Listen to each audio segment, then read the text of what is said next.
And good evening, everyone. Tonight on Voices, we're beginning here by digging deeper into Buffalo's proposed budget, which includes that controversial 9% tax increase. Here live with us, right off the top of the show, is Mehaffy, the city's executive director for the Office of Strategic Planning.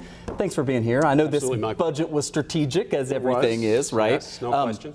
Obviously, anytime you have a tax increase, and several of our municipalities now here locally have done this, you get some pushback from residents. I want to play hear one of the voices that we got out in the community asking her about this proposed 9% increase. Sure. Listen to this.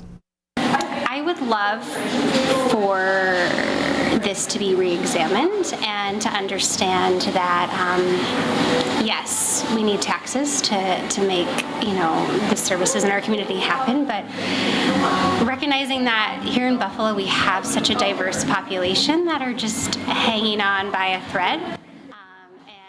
So she references they're just hanging by a thread. I think particularly about people on fixed incomes, right, yes, for whom even a modest increase in taxes might be difficult. Yeah. What were the discussions like in coming up with this budget, and what do you say to people who worry that it puts some people over the edge? Yeah, well, I can tell you there was a lot of discussion about that, and to be very conscious of that. And that's in designing this budget and coming up with this budget, we knew we had to maintain services, because the other thing is the momentum that the city of Buffalo has, continuing that momentum and making sure that we continue the progress, which builds our job base, where people are earning more money, which builds our housing stock and things of that nature. So we had to keep that going, and we need those essential services, and we need the revenue in order to do it.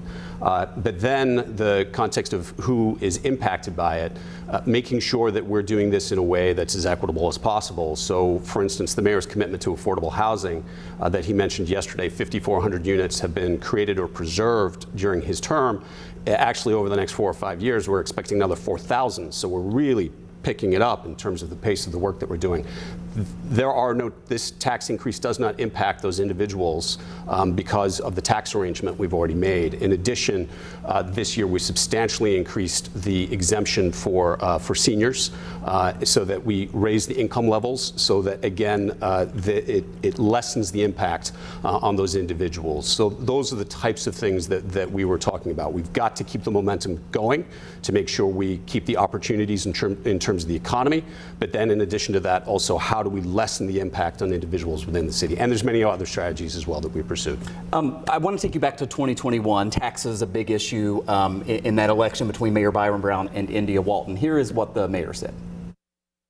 In fact, she said in an interview that she's going to raise taxes by 3%. 3% is not a modest tax increase. Crime and violence in the city. So modest tax increase, 3%. Obviously, 9% is triple that. Yeah. Times are different now versus 2021. To people watching, what would you say to them has changed that would justify 9% now when 3% was too much then? Well, I think it's the mayor is only doing this because of the need that we have at this point in time, to just put the 3% out there and not demonstrate the need at that point in time. So the mayor, we again, as his record as a fiscal conservative is, we want to keep as much money in the pockets of our residents as possible. So we didn't feel that we needed at that point in time. Post-pandemic, with the inflation that everybody has experienced, with other instances that the city of Buffalo, legal liabilities that we've had to cover, we now had this gap.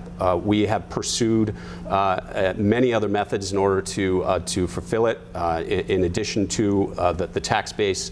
But again, we wanted to maintain the level of services. We didn't need it at that point in time. Finally, I want to ask you about the 5% proposed bed tax. Yep. So for hotels, Airbnbs, that sort of thing. For people who are unfamiliar, there is currently a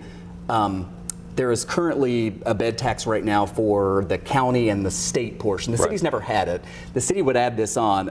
By our calculations, it looks like we'll go from the 90th highest in the country to the 3rd highest in the country. Yep. But it seems like you also have support in the council. I want to play what Mitch Nowakowski told us today when we asked about this. When you see hotels and large-scale events, that really makes and puts a strain on local police services, fire, and infrastructure. So instead of going to the general fund, I'm sure that even the mayor wouldn't have a problem with offsetting costs in 3 of those areas with the hotel tax. So are you good to earmark this money to that area? That is our proposal. So our plan in terms of the revenue that we get from this. We want to further support the cultural institutions in the city of Buffalo. With capital improvements, we want to increase the level of public safety that we have in the downtown and other areas, and we also want to increase the infrastructure funding as well, and just maintenance. The way that this is designed as well, to go back to the other topic that you raised, is to also lessen the burden on our residents for individuals who are coming from outside the city of Buffalo that don't pay the tax. So here with the hotel, let them pay it when they come here, because they're primarily benefiting from these services. So that is part of the strategy to make this more equitable. But we are doing it in a way that these are costs that come from the general fund now that city taxpayers have to pay. Now we're trying to remove that burden from the city taxpayers so that we can spend more in the neighborhoods and other places rather than just downtown. Brenda Mehaffy, representing Mayor Brian Brown's administration, Executive Director for the Office of Strategic Planning. Thanks so much. Good to see you. It's been a while. Michael. It has. Thanks for coming in. Good.